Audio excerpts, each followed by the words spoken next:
The cracked sidewalk trembled slightly beneath the worn wheels of Marcus's chair as he pushed himself forward, the late afternoon sun casting long, broken shadows across the empty streets.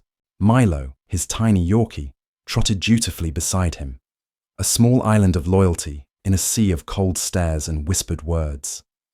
This town, with its crumbling buildings and faces that never smiled, had never been home. It had been a battleground, and Marcus, black, disabled, and tired beyond his years, had long since accepted that survival here meant making himself invisible. But today, the air felt different. It carried a weight he couldn't name, a thickness that clung to his skin and made every movement heavier. He adjusted the straps on his worn backpack and rolled on, pretending not to notice the way curtains twitched as he passed, pretending not to hear the murmured slurs from passing cars, pretending he was just another face in the crowd, when he knew deep down that he was a target. He had always been a target.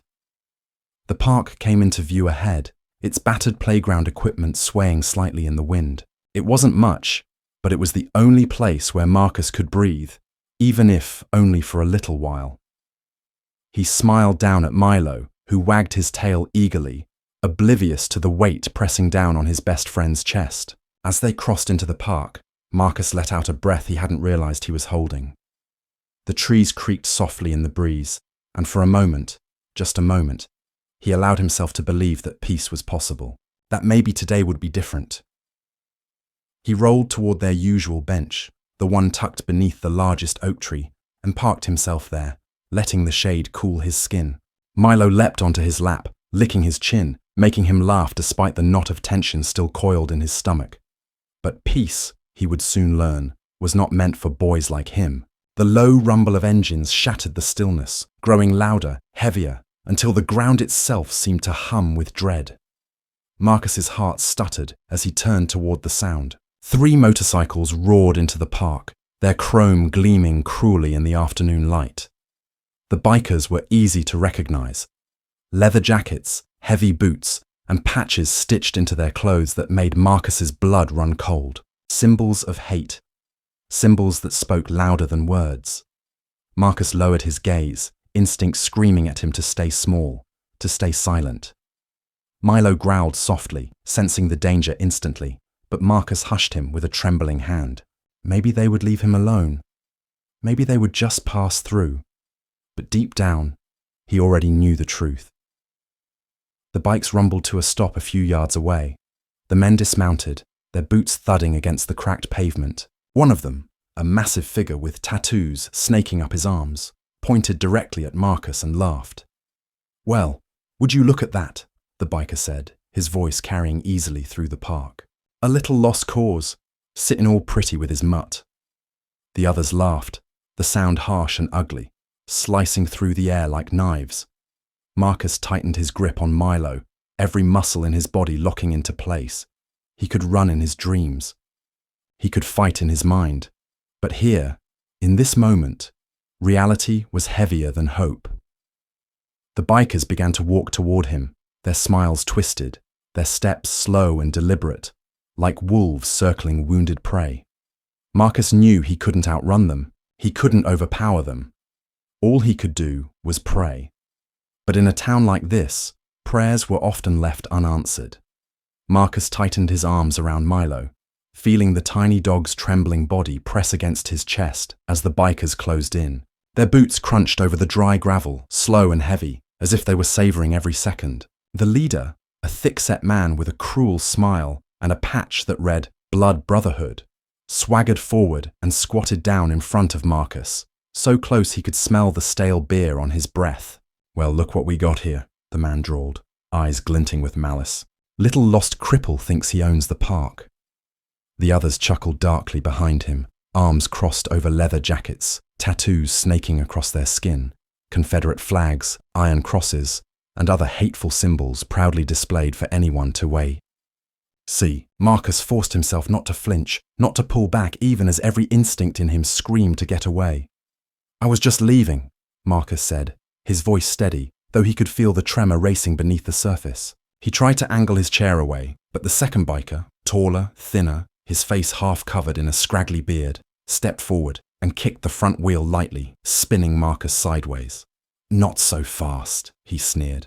We ain't done admiring. Milo barked, a sharp warning sound, but the third biker, a bald man with dark, pitiless eyes, leaned down and bared his yellow teeth in a grin. You know what's funny? He said.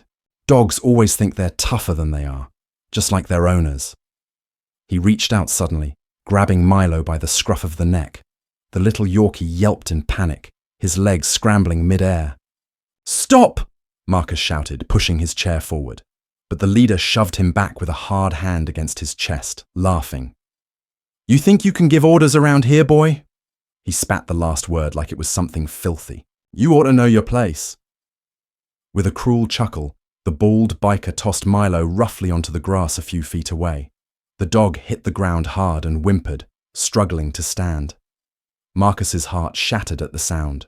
Every fibre of his being screamed to protect his only friend, but the weight of 3 grown men towering over him was a wall he couldn't climb. One of the bikers pulled a dirty rope from his jacket, letting it unravel slowly between his fingers like a threat made solid. You ever feel like a pig on a spit? He asked, grinning. 'Cause today's your lucky day. Marcus tried to move, tried to push his chair backward, but a heavy boot landed on one wheel, locking him in place. Another hand yanked him forward by the collar of his shirt. Let's make this little scene even more pathetic, the leader said, his voice dripping with cruelty. Tied up like a prize hog. Bet your mutt'll love that. The bikers worked quickly, tying Marcus's wrists with coarse rope that bit into his skin. They laughed when he struggled, twisting the knots tighter every time he tried to pull free. You scared? One of them asked mockingly. You should be. Bet you wish you never left whatever gutter you crawled out of. They pulled the ropes tight behind his back, immobilizing him completely. His wheelchair, his one symbol of independence, became a cage as they secured him against it, turning it into a cruel mockery of freedom. The leader leaned down, inches from Marcus's face. His breath smelled like rot. Listen real careful, boy, he said, his voice low and menacing. You don't belong here. You don't belong anywhere decent. And every time you forget that, we'll be here to remind you. Marcus stared back at him, his jaw clenched so tight it hurt. He refused to cry. He refused to beg. If they were going to break him, he would at least make them work for it. But the humiliation was complete. They knew it. And so did he. Satisfied with their work, the bikers stepped back, admiring the sight of Marcus, bound, powerless, exposed, in the middle of the park. They turned their attention briefly to Milo, who had managed to limp closer, barking frantically. Should have left that mutt in the trash where you found him, the bald biker sneered. He moved to kick the little dog again, but Marcus shouted hoarsely, Leave him alone. For a moment, time froze. The bikers stared at him, amused by his desperation. Then the leader barked a short laugh and waved the others off. Not worth it, he said, turning toward their motorcycles. He'll learn soon enough. They mounted their bikes, engines roaring to life like mechanical beasts. As they revved and peeled away from the park, they threw taunts over their shoulders. Better stay in your hole, boy. Next time, we ain't gonna be so nice. The roar of the engines faded into the distance, but the echoes of their cruelty stayed, heavy and thick. Marcus sat there, bound to his chair, staring at the empty horizon. Milo dragged himself to Marcus's side, whining softly, trying to nuzzle his hand, but Marcus couldn't even lift his arms to comfort him. He sat there for what felt like hours, trapped, humiliated, broken in ways that couldn't be seen, and yet he refused to let the tears fall. Not here. Not in this place where the air still tasted like hate. The sun dipped lower, casting the park in shadows. Still no one came. Still no one helped. Because in this town, boys like Marcus weren't seen as victims. They were seen as problems. Problems to be silenced. Problems to be erased. But deep inside, beneath the shame and the rage, something else stirred. A small stubborn flame that refused to die. He would not be erased. Not today. Not ever. The sun sagged lower behind the trees, painting the sky in cruel shades of orange and grey, while Marcus remained frozen to the spot, the rough ropes biting into his wrists, the chill of the metal frame of his wheelchair sinking deep into his skin. Milo whimpered beside him, pawing at the ropes with his tiny, desperate claws. But there was nothing the little Yorkie could do to free him. Marcus's muscles burned from the strain of trying to wriggle loose, but the bikers had tied the knots expertly, not out of necessity, but out of cruelty. They had wanted him to struggle. They had wanted him to feel helpless. He didn't know how long he sat there. Minutes, hours. But eventually, the distant sound of footsteps reached his ears. His heart leapt for a moment, a tiny flicker of hope that maybe, just maybe, someone had finally come to help. A figure appeared at the edge of the park. A woman, probably in her late 40s, wearing a simple grey sweater and jeans. She held a leash in her hand, a golden retriever tugging gently at her side. At first, she stopped short when she saw him. Her eyes widened. Her mouth opened slightly in shock. Marcus met her gaze, silently begging for help, for kindness, for anything. Milo barked once, a sharp plea for attention. But then her expression changed. She looked around the park nervously, as if afraid someone might see her standing there. She tightened her grip on her dog's leash and took a small, cautious step backward. Marcus's heart sank. She wasn't going to help. She wasn't going to call anyone. She was going to pretend she hadn't seen him. She turned away, pulling her dog with her. Her steps hurried now, as if afraid that even acknowledging Marcus's existence would somehow taint her. "Please," Marcus croaked, his voice raw and broken. "Please help me." She didn't even look back. The betrayal burned hotter than any of the biker's blows could have. It wasn't just the physical pain. It was the knowledge that even when people saw the truth, saw his suffering, they would still turn their backs. In that moment, Marcus understood something deep and terrible. The cruelty wasn't limited to the ones who hurt you. It lived also in those who stayed silent. More time passed. More people came and went from the edges of the park. A man walking a pit bull, a couple holding hands, a jogger pounding the sidewalk. But no one stopped. Some looked away quickly. Others stared openly before hurrying past. No one intervened. No one cared.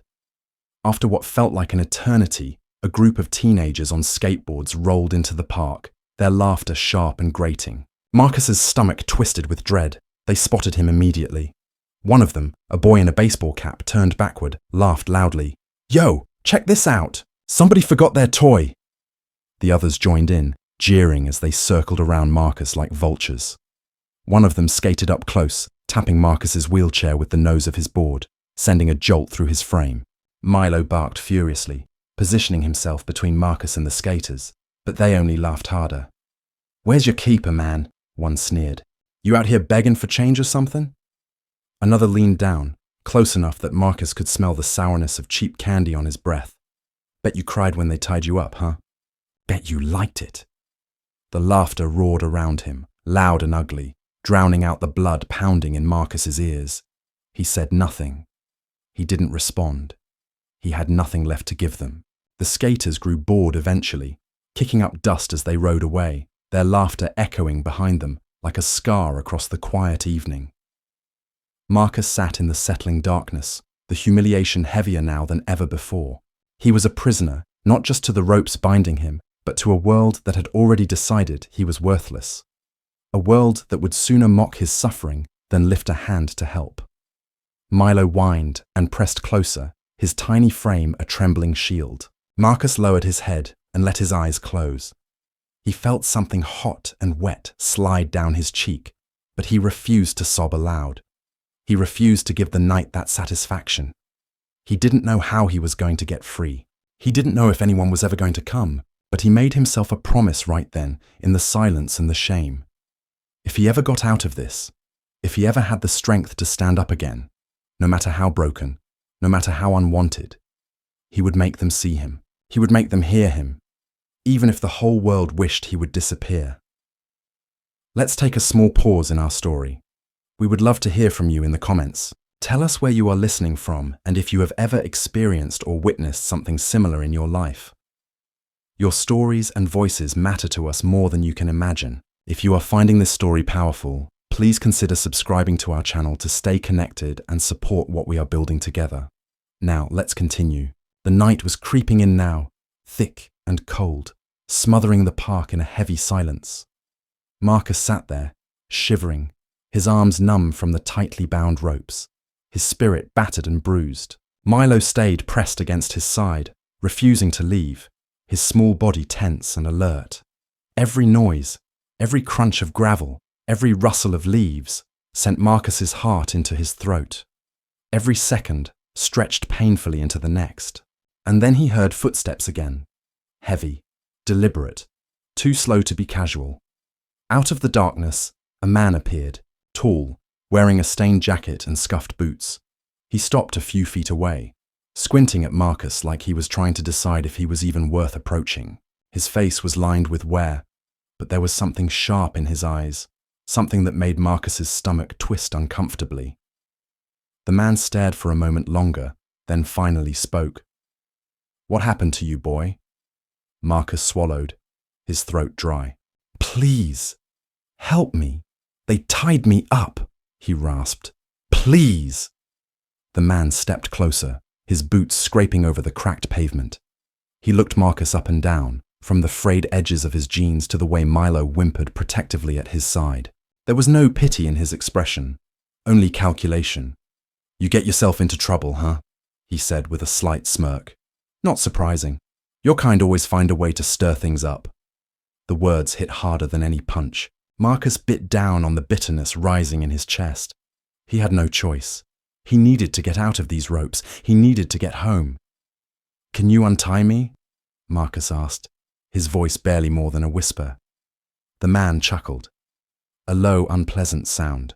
"Depends," he said slowly, drawing the word out. "Might cost you." Marcus stiffened. "Please," he said again, desperation bleeding into his tone. "Just help me." The man finally knelt down, pulling a pocket knife from his jacket. He cut through the first rope with a swift slice, the fibers snapping apart. Marcus nearly collapsed forward, his muscles too weak to catch himself. Milo barked once, loudly, as if warning the stranger to stay back. "You better be grateful," the man muttered.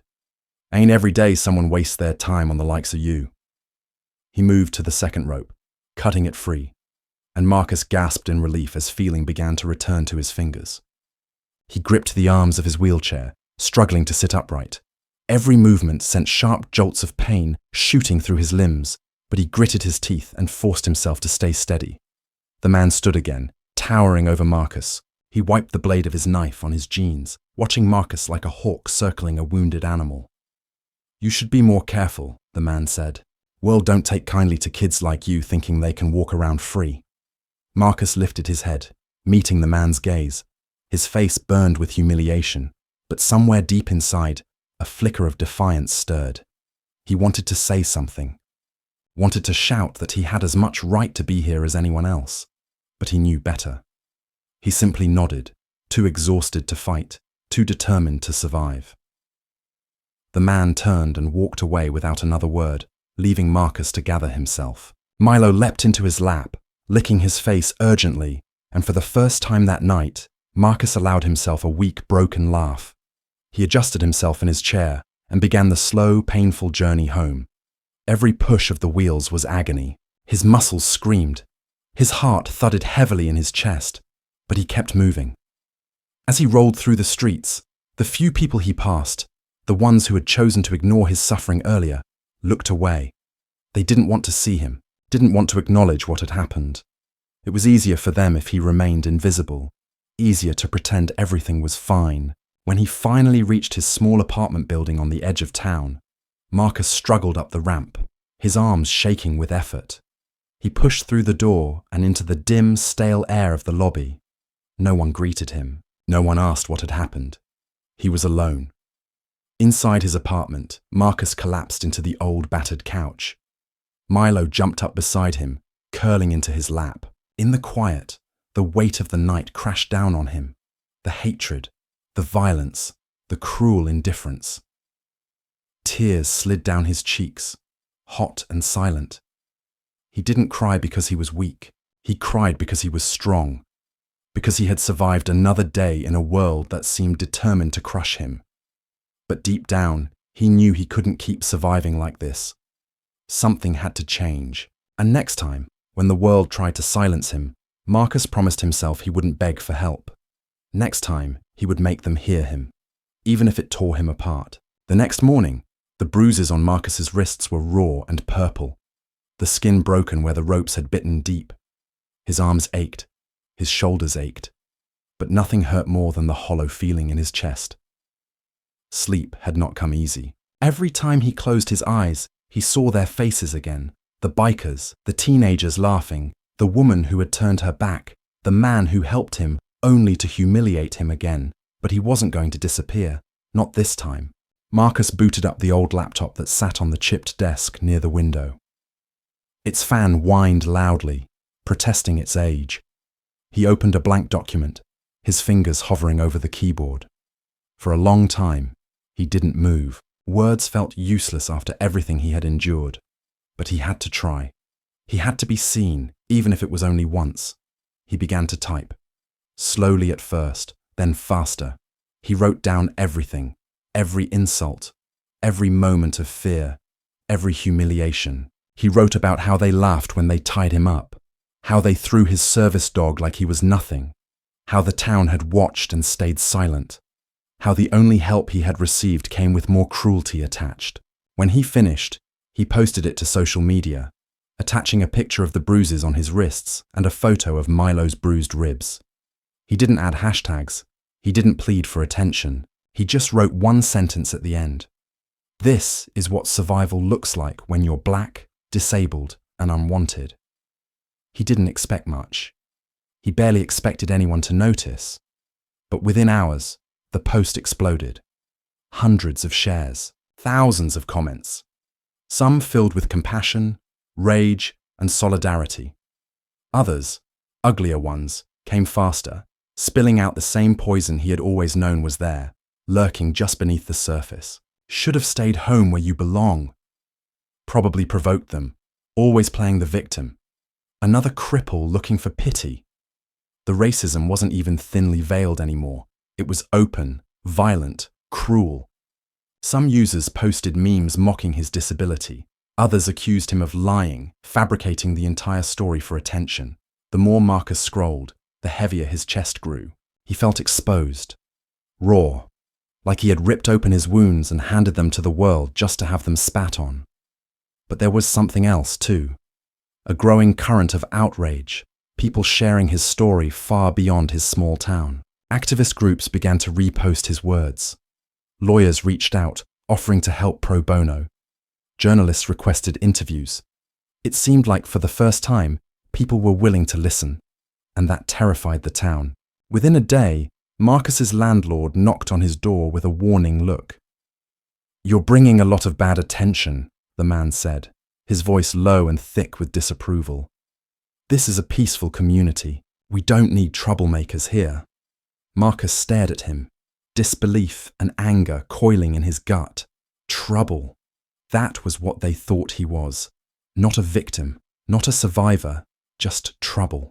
"I'm not the one who started this," Marcus said, his voice steady. "I'm the one they tried to destroy." The landlord shrugged, uninterested. "Keep it up and you'll be looking for another place to live. Understand?" The threat hung heavy in the air. Marcus nodded once, knowing full well that people like him didn't get second chances in places like this. The police, too, made their disdain clear. When Marcus went to file an official report about the attack, the officer at the desk barely glanced up from his paperwork. "Did you provoke them?" he asked without a trace of shame. "Were you somewhere you weren't supposed to be?" Marcus's blood boiled, but he kept his face blank. "I was at a public park," he said carefully. "Sitting, existing." The officer smirked slightly, like he found the answer amusing. He scribbled something half-heartedly on a form and handed Marcus a copy without looking him in the eye. "We'll look into it," he said dismissively. "But don't expect too much. Boys like you should know better than to make enemies in this town. Boys like you." The words echoed in Marcus's mind as he rolled back out into the blinding sun. No justice, no protection, only survival. The local newspaper published a small article the next day, not about Marcus's attack, but about the disruptive behavior of young people in the park. They didn't name Marcus, but they didn't have to. Everyone knew. They always found a way to twist it. They always made sure the world saw Marcus not as a victim, but as the cause of his own suffering. But Marcus refused to shrink. He refused to be silent. He gave interviews to national news outlets, spoke in live streams with disability and racial justice advocates, shared every detail even when it hurt to relive it. And every time the hate flooded in, every slur, every threat, every lie, Marcus only became more determined. Because the truth was out there now, and they couldn't put it back in the dark where it had lived for so long, not if he had anything to say about it. Marcus woke up to the sound of his phone buzzing relentlessly beside him. The dim morning light filtered through the cracked blinds, casting long shadows across his small apartment. He rubbed his eyes, trying to shake off the remnants of a restless night. The air felt thick with uncertainty. He hadn't been able to sleep much, his mind still reeling from the events of the last few days. The message notifications piled up, most of them hateful, some supportive, but all of them reminding him that the world was watching and not everyone was on his side. His hand hovered over the phone for a moment before he picked it up. His thumb scrolled through the messages. The first few were from supporters, people who had read his story, who reached out with words of encouragement. It was comforting in a way, but it still felt like a drop in an ocean of negativity. Then came the comments, the ones that made his stomach tighten. You should have stayed in your place. People like you need to learn respect. This is what happens when you make trouble. The last message caught his attention. It was from an anonymous number. The words were short, harsh. Stay quiet, or we'll make you. His heart skipped a beat. He had known it was coming, but seeing it in black and white felt different. Marcus knew there were people who wanted him to disappear, to retreat into the shadows. They had made their views clear in their own way, and now they were making threats. A cold, hollow feeling washed over him. The world outside had become a battleground, and he was right in the center of it. But he wasn't about to back down. Marcus didn't go to the police about the threats. He had seen how they had treated him before, with indifference, with suspicion. The system was not built to protect people like him. Instead, he did what he could. He shared the threats, the messages, his story, as much as he could. He used his platform to call attention to it, to say the things that needed to be said. The support came in waves. Activist groups from across the country reached out. They offered help. They offered solidarity. But there were still people who called him a liar, a troublemaker, a victim seeking pity. Even his mother, though she had been his strongest advocate from the beginning, began to show signs of wear. He saw it in the way she stopped speaking up as loudly when people came by, the way she avoided eye contact when he brought up the threats, as if her silence could shield them both from the harsh reality that continued to press in. It wasn't that she didn't care. He knew she did. But even she couldn't escape the exhaustion of it all. The exhaustion of always being the one fighting when the world seemed to turn a blind eye. Still, Marcus pushed forward. He couldn't stop. He wouldn't. One afternoon, as he wheeled himself into the small park near his apartment, he saw something he hadn't expected.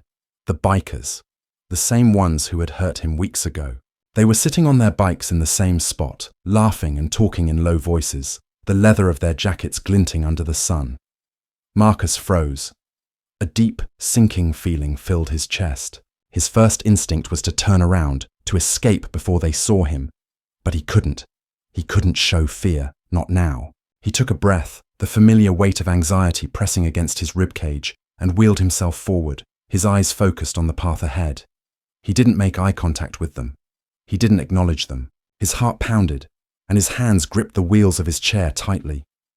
But just as he passed them, one of the bikers called out, his voice mocking and loud. "Hey, what's the cripple doing here?" The man sneered. The others laughed, the sound like nails on a chalkboard. Marcus didn't stop. He kept moving, but they followed him, their voices taunting, cruel. "Shouldn't you be at home?" Another one shouted. "Guess even you don't know your place." The words stung, sharper than any physical blow, but Marcus refused to give them the satisfaction. He kept his head down, pushing himself faster, ignoring the feeling of their eyes burning into his back. He could hear their laughter fading as he wheeled away, but it didn't feel like a victory. It felt like survival, and survival didn't feel like winning. He reached the corner of the park and took a deep, shaky breath, forcing his heart to slow. His hands were still gripping the chair's wheels tightly, his knuckles white, but his thoughts were clear now. The world wasn't going to give him peace. It wasn't going to make this easy, but if he was going to survive this, he would have to stand tall, even when they tried to push him down. That evening, the phone rang again. It was the same unknown number. Marcus let it ring for a moment before he answered. "Marcus Moore." The voice on the other end was gruff, unyielding. "We've been trying to reach you. You've got a problem, kid." "Who is this?" Marcus asked, his voice tight, wary. "You don't need to know my name," the man said. "But we've got a situation. You keep making noise, and it's not going to end well for you. You're a liability now, and people like you, people who stir things up, don't get to walk away without consequences." Marcus's stomach dropped. His mind raced. The threat was real. It wasn't just words anymore. "I won't stop," Marcus said, his voice steady despite the fear creeping in. "I'm not backing down, and neither should you. You'll be hearing from me." Before the man could respond, Marcus ended the call, his hand shaking as he set the phone down. The weight of the world was pressing down on him, harder than ever. But he wasn't afraid. Not anymore. He had made it this far, and no matter what came next, he wasn't going to let them take that from him. The phone call from the unknown number had shaken Marcus to his core, but it also ignited something in him. A fierce determination to not let the threats control him. He spent the rest of that evening pacing his small apartment, fighting the urge to let fear overtake him. The words from the man on the phone echoed in his mind. "People like you don't get to stir things up."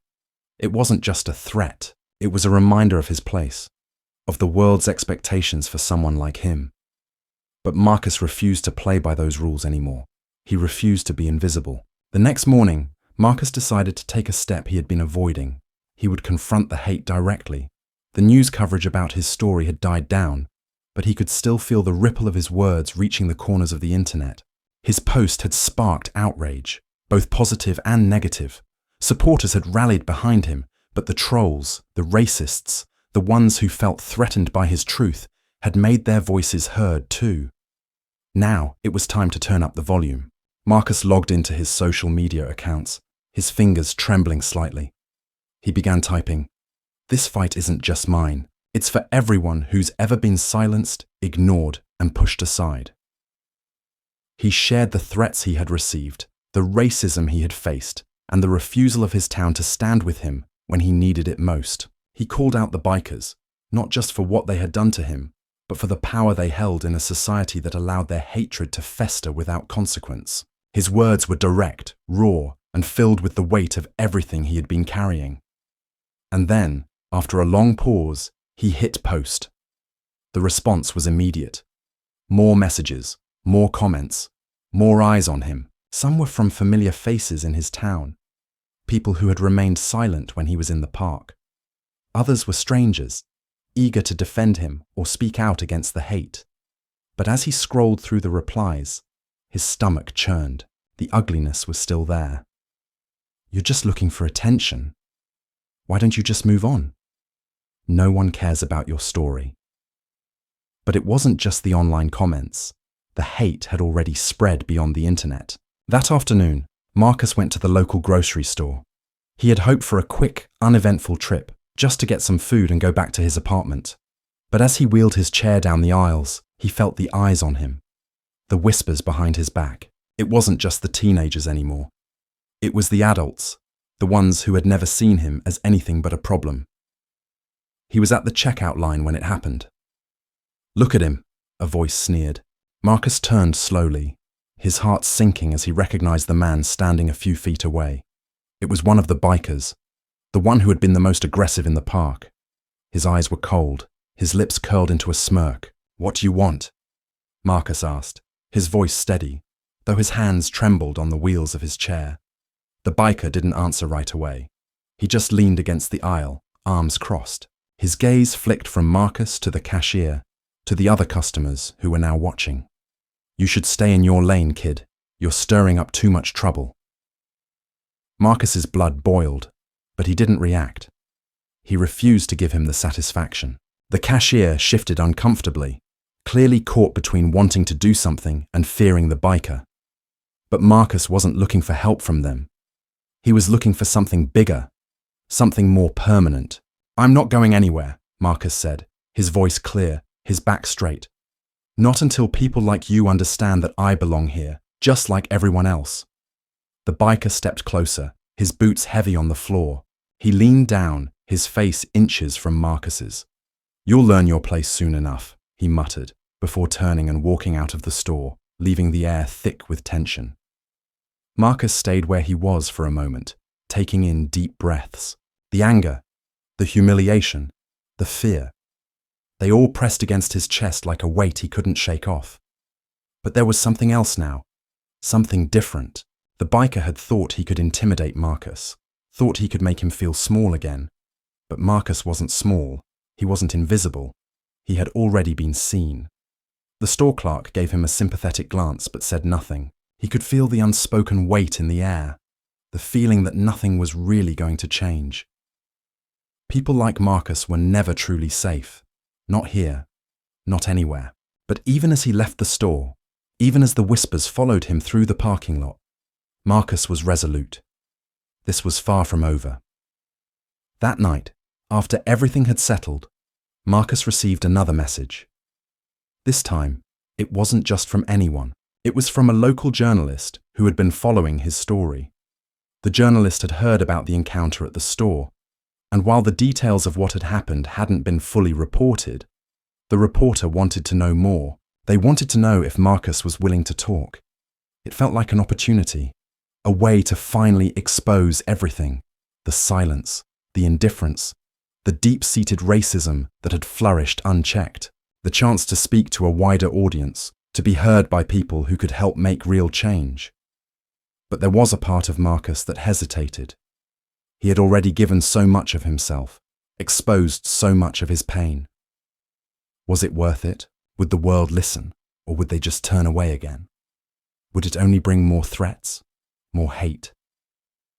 But he knew the answer, even before he made the decision. He couldn't stop now. He couldn't let them push him back into the shadows. The following week, Marcus sat down for the interview. The journalist, a woman in her 30s with a calm demeanor, asked him about his experience in the park, about the harassment, about the threat that had been made. He answered her questions, but this time his words were sharper, more focused.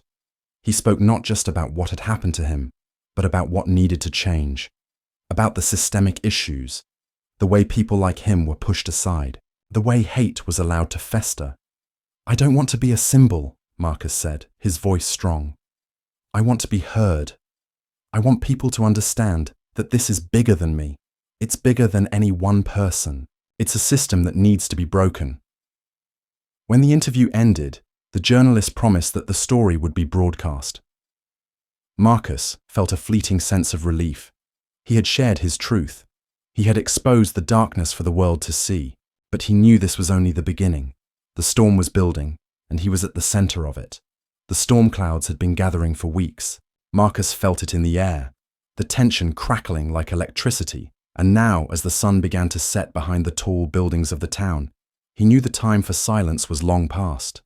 The interview had aired. The world had seen the brutality of what had been done to him. But the more the story spread, the louder the voices became, both in support of him and those who wished to silence him. It was like stirring a hornet's nest, and now the swarm was angry. His phone was constantly buzzing now, messages of support, of solidarity, but also threats. More and more of those. One in particular stood out, written in jagged letters: "If you don't stop talking, we'll make sure you regret it." It wasn't just an empty threat anymore. The bikers had already shown him what they were capable of, and now, with the press picking up his story, the danger had only escalated. His heart raced every time he checked his phone, his eyes darting nervously over the messages, the comments. The hateful words were becoming louder, sharper. "Troublemaker," "liar," "attention seeker." And yet, even with all of this, Marcus found something inside him pushing back. He couldn't back down now.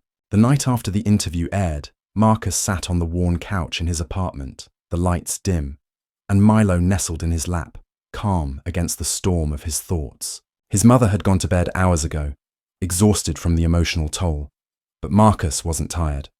Not in the way she was. He was restless, anxious, unsure of what would happen next. He had been waiting for change, for something to shift, to see that the world would finally take notice of what had been happening all along. But the more he read, the more it became clear that the world wasn't changing. Not easily. People didn't want to see it. They didn't want to believe it was true. The police had still not come to him with a proper investigation. No one in town had spoken up about what happened at the park, and the businesses Marcus used to frequent had started to treat him with visible coldness. One store had refused to serve him when he went to buy groceries. He'd overheard customers gossiping as he wheeled past, their eyes flicking away when they saw him looking. But Marcus was done shrinking. The next day, a rally was planned in town, organized by activists who had seen his story and wanted to show their support. It wasn't huge, not yet, but it was a start. A small group of people who were finally willing to stand up and say that enough was enough. Marcus was nervous as he wheeled toward the rally location, a small park in the center of town. People were gathering, holding up signs with messages of unity, of resistance. The air was thick with the sound of voices shouting for justice. But even in the crowd, he could feel the tension. There was something underneath the anger and the passion, something dark, something dangerous. He could sense it in the way the crowd stiffened when a group of local bikers appeared at the edge of the park, standing just outside the perimeter of the rally. Their presence wasn't subtle. Their eyes were cold, their stance threatening.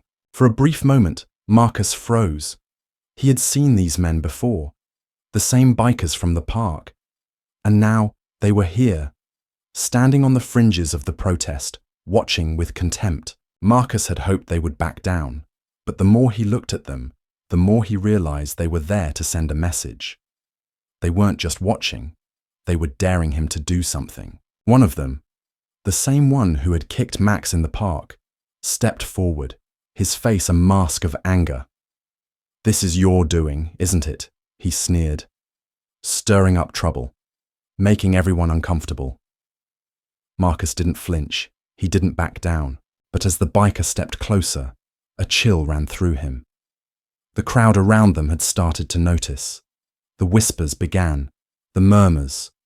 People were watching now, watching to see if Marcus would stand firm or shrink away. The biker laughed. "You really think this makes you brave? You're nothing but a nuisance, a problem." He spit on the ground beside Marcus's chair, his words laced with venom. "People like you don't get to speak for the rest of us." It wasn't just the biker, it was the crowd. The people who had been too afraid to speak up were now looking away, avoiding eye contact. They had their reasons that felt safer than speaking up. They had seen the bikers, heard their threats, and now the fear was real. The rally wasn't just a protest against the bikers anymore, it was a stand against everything that had kept people like Marcus in the shadows for too long. For a brief, terrible second, Marcus felt the weight of it all. The fear, the rejection, the humiliation, the isolation. But then, something unexpected happened. Another voice rang out from the crowd, cutting through the tension. A woman, standing near the front of the rally, shouted, "Shut up!" Her voice was raw, trembling, but defiant. She pushed through the crowd, standing between Marcus and the biker. "This isn't about you. It's about him. It's about all of us who've been silenced." The biker's expression darkened, but the woman stood firm. Behind her, others in the crowd began to take a stand, calling out their own stories, their own struggles. The crowd began to swell with voices, rising up against the hate, against the prejudice. Marcus's heart beat faster. The energy was shifting. It wasn't just him anymore. It was everyone. The movement was bigger than just one person, and, in that moment, something changed. Something deep inside him snapped into place. He wasn't fighting alone anymore. But the bikers weren't backing down. Their threats became louder, more direct. A few of them moved closer, raising their fists, The rally was escalating, and quickly. People were standing their ground, but the situation was on the verge of violence. The police, who had been watching from the sidelines, finally started to move in, creating a barrier between the two sides. But it wasn't enough to calm the growing anger. Marcus felt the tension in his body, the mix of fear and adrenaline. This wasn't just a protest. This wasn't just about words anymore. It was about survival, about standing up to the people who had tried to break him and everyone like him. As the police began to intervene, pushing the bikers back, Marcus wheeled himself to the front of the crowd, his voice shaking but determined. "We're not going anywhere. We're not going to be silenced anymore." His words echoed over the noise, cutting through the chaos like a lifeline. "This fight isn't just mine. It's all of ours." The crowd grew louder, their voices unified in a powerful roar. For the first time, Marcus could hear his voice, and it wasn't alone, but he knew this was just the beginning. This was just the first step. The road ahead would be long and hard. The threats would only grow. But as he stood there, in the face of it all, something deep inside him told him that the fight was worth it. No one was going to stop him now. The following days after the rally felt like a whirlwind. The town, once quiet and distant, had become a battleground. Marcus's name was everywhere, online, in newspapers, on TV. But the more people knew his story, the more they began to pick it apart. Some defended him, others vilified him. To some, he was a symbol of defiance. To others, he was a problem that needed to be silenced. Marcus couldn't escape the growing tension. Every time he left his apartment, the stares were harder to ignore, the whispers louder. It was like the world had stopped being a place where he could blend in. He was always seen now, whether he wanted to be or not. But in the silence of his apartment, with only Milo by his side, Marcus allowed himself to breathe. He was tired, exhausted in ways he had never known. But there was something else too. Something that kept him going. His voice was no longer just his own. It was becoming the voice of the forgotten, of those who had been marginalized and ignored for too long. As he scrolled through social media one afternoon, he saw something that made him stop. An article in a local paper, one he hadn't expected. The headline read, "Town torn between supporting Marcus Moore and protecting its reputation." He clicked the link, heart in his throat. The article wasn't a piece of journalism. It was a biased opinion, filled with veiled criticism of Marcus's actions. It focused on the disruption the protest had caused, the so-called trouble he was stirring, and how his story was being blown out of proportion. The piece quoted several local figures, many of whom had stayed silent during the initial incident. They now had their say, suggesting that Marcus was simply looking for attention, that he was making something out of nothing. For a moment, Marcus sat still, feeling the weight of their words crush him. It wasn't just the bikers anymore. It was the whole town, the system, the people who had chosen to close their eyes to the truth. He felt alone, like no matter what he did, they would never see him as a person, as a human being. But then, something inside him shifted. He wasn't going to let this go, not anymore.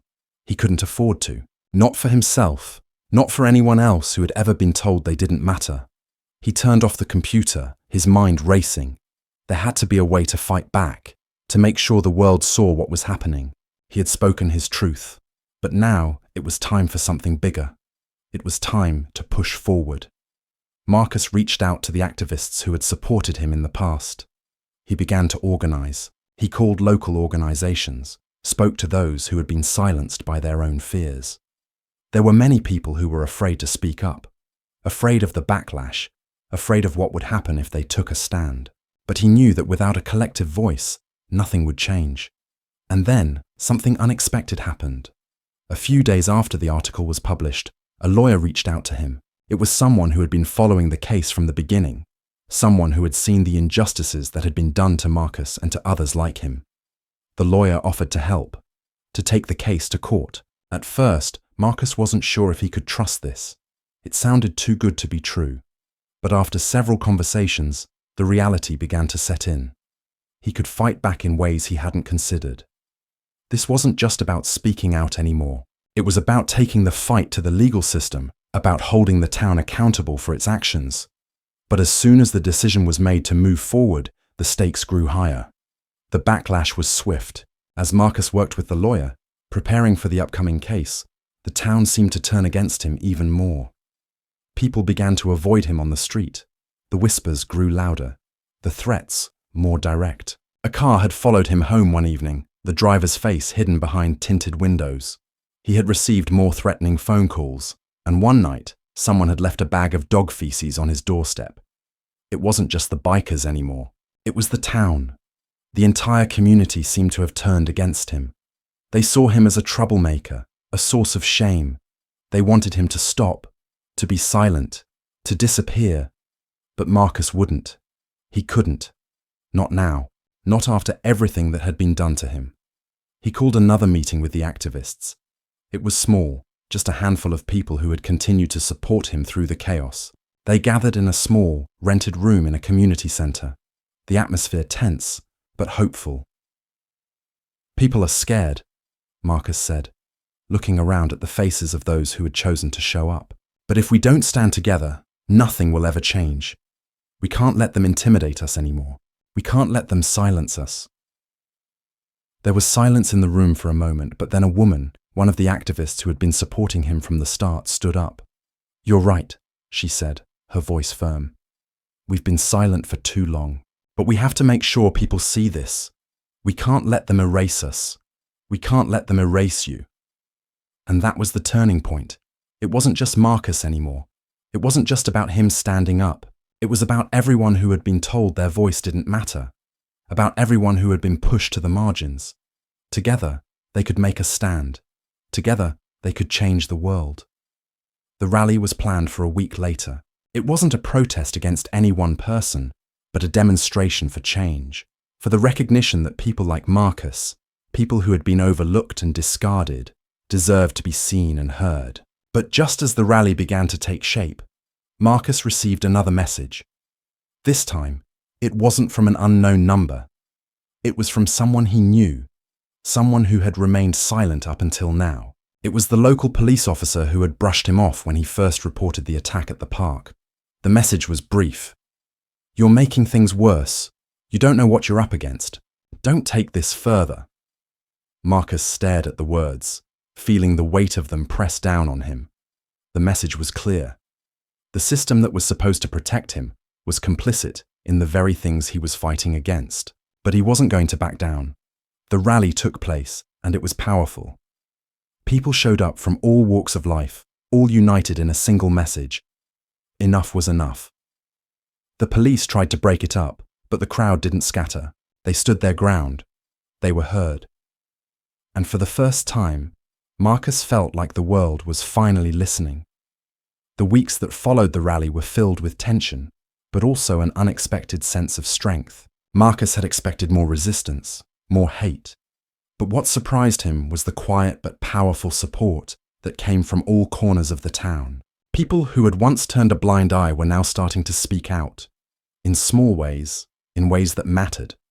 At first, it was just one or two voices. A neighbor who said, "I've been thinking about what you said and I want to help," or an older woman from the local church who dropped off a letter of support at his door.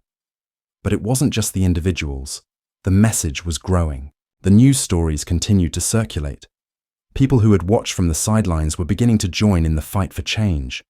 The story was no longer just about Marcus. It was about the people who had been silenced, ignored, and oppressed for far too long. But the resistance was still there. The same bikers who had terrorized him before continued to linger on the outskirts, their presence always lurking like a shadow. They showed up at the next community meeting. They made their voices heard, shouting about disrupting the peace and stirring up trouble.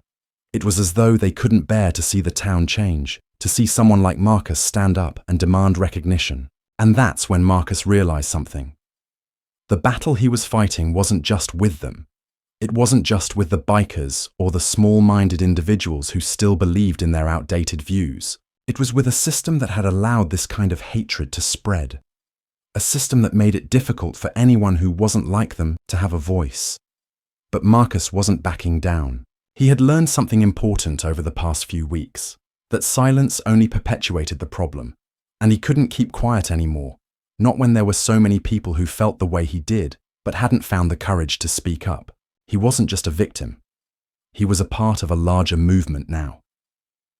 One afternoon, after receiving more threats, Marcus stood in front of his apartment window, watching the cars go by, his thoughts swirling. It was tempting to retreat. It was tempting to let the fear swallow him whole. But then he remembered the faces of the people who had shown up at the rally, the people who had found their voice because of him. His mother came into the room, her eyes tired, but determined. "Marcus," she said softly, "I know this has been hard, but I've seen the way you've changed things. People are listening now. They're waking up. You're doing something important, something that could change everything." Her words meant more than anything. She had been his rock, and now she was his strength. "I know," he said, his voice steady, "but I can't stop. I can't go back to being invisible, not after everything that's happened." His mother nodded, understanding. "You're right, and I'll be here every step of the way." The next day, the town's local council called for a public meeting to discuss the events that had unfolded. The mayor had been pressured to acknowledge the growing unrest, and this meeting would be the first time anyone from the local government had addressed the issue directly. Marcus wasn't sure what to expect, but he knew it was important. As he wheeled into the crowded town hall, he could feel the weight of everyone's eyes on him. Some were filled with curiosity, others with disdain. The tension in the room was palpable, but Marcus held his head high. This was his moment. When it was his turn to speak, he rolled up to the podium, feeling the silence settle over the room.